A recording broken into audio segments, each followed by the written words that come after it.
Қызанақ шырыны.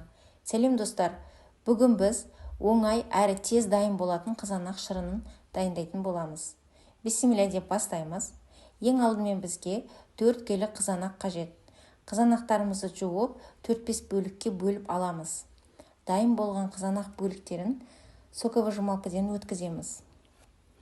Достар, қызанақ шырынын тұз, шекер салмай қайнатып аламыз. Тұзды шырынды қолданар алдында қалауыңызша қосуыңызға болады. Видео ұнаса каналға тіркеліп, лайк басып, пікір қалдырыңыз. Ал енді біз өзіміздің дайын болған қызанақ шырынымызды қайнату үшін кастрюльге құйып, қатты отта қайнатамыз.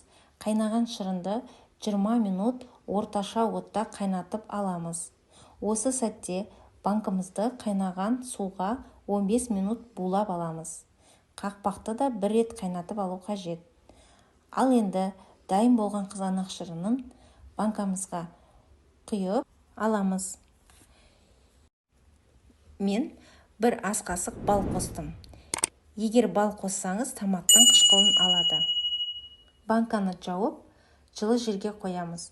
Сіздермен болған қарлығаш, баршаңызға рахмет. Каналға тіркеліп лайк басыңыздар.